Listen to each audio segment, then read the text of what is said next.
Sir एक सवाल जो बार बार आ रहा है जिसको लेके बहुत सारा सोशल मीडिया पे भी बस चल रहा है, वो चीज़ है फिटमेंट फैक्टर को लेके। ये कई जगह मैंने ये देखा कि आया कि इसको लेके स्पेकुलेशन न की जाए, मीडिया में कई तरह की भ्रामक जानकारियाँ चल रही हैं। आपको क्या लगता है, क्या इसमें जो प्रैग्मेटिक अप्रोच क्या हो सकती है सरकार की?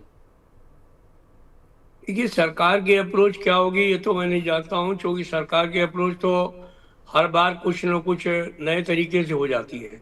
जी। लेकिन हम जो साथी हैं जेसीएम स्टाफ साइड के, उन लोगों ने आपस में बैठ करके बातचीत की है इस बारे में।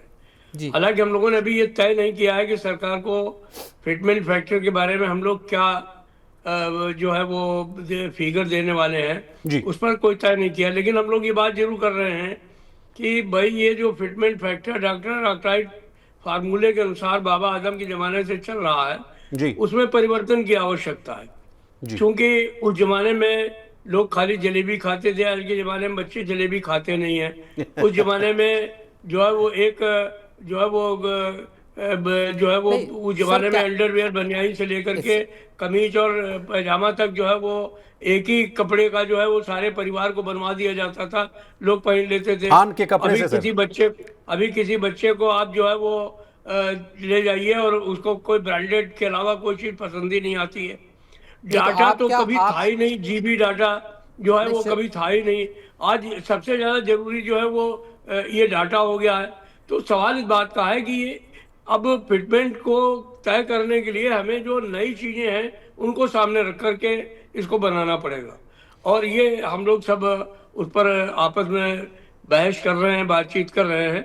और मुझे आशा है कि निकट भविष्य में जो हम अपनी मीटिंग बुलाने वाले हैं प्रवीण सर। उसमें हम लोग इस पर तय कर लेंगे कि हम किन किन चीज़ों को बास्केट में चाहते हैं, जो सरकार उनकी कीमतों के आधार पर फिटमेंट फैक्टर को तय करे, और हम अपनी तरफ से फिटमेंट फैक्टर भी सुझाने का काम करेंगे। नहीं तो क्या कोई मिनिमम एक ऐसा आइडिया आप लोगों ने रखा हुआ है कि साहब इससे कम नहीं होना चाहिए, एक फेयर आइडिया, जिससे, क्योंकि हमारे साथ बहुत सारे दर्शक जुड़े रंजीत हुए रॉय हैं। जी, प्रवीण सर वो लिख जी रहे हैं कि कुछ नहीं 1.95 मिलेगा, और कुछ लोग जो लिख रहे हैं सर वो कह रहे हैं कि बिल्कुल। तो 2.86 से ऊपर भी मिल सकता है। इसको लेके बहुत सारी उहापोह की स्थिति है, बहुत सारे कयासबाजी चल रही। कोई एक बेसिक की साहब इससे नीचे नहीं हो सकता, कुछ ऐसा आइडिया अगर आप दे पाए कि इससे नीचे स्वीकार्य ही नहीं देखिए, होगा? 2.86 से नीचे तो नहीं हो सकता है, ये बात तो आप मान करके चलिए।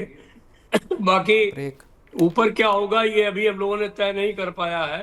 इसलिए तय नहीं कर पाया है कि हम भी स्पेकुलेशन में विश्वास करते नहीं हैं। जी। और चूंकि हम लोग जिम्मेदार ट्रेड यूनियन के लोग हैं, और सरकार के सामने जा कर के हमको बहस करनी पड़ती है, पे कमीशन के सामने जा कर के बहस करनी पड़ती है। तो हम बात वही रखना चाहते हैं जो कि सरकार को हम लोग मनवा सकें, और सरकार को हम अपनी बात को जो है सार्थ के साथ में समझा सकें कि भाई हम जो डिमांड कर रहे हैं उसका कारण क्या है। जी। तो अभी हम लोगों ने इसके बारे में कोई पक्के तौर पर कोई मन नहीं बनाया है।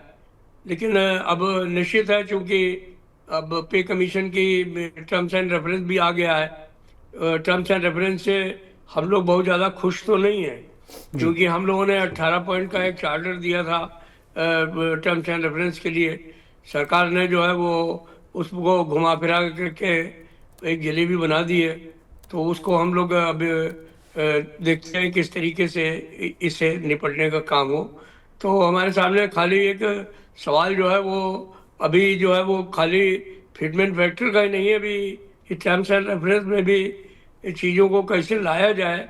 जो इम्पॉर्टेंट इश्यूज हम लोगों ने डीओपीटी सेक्रेटरी के सामने उठाए थे और उनको लिखित में भी दिए थे, और जिनको कि सरकार ने जो है टर्म्स एंड रेफरेंस में शामिल नहीं किया है।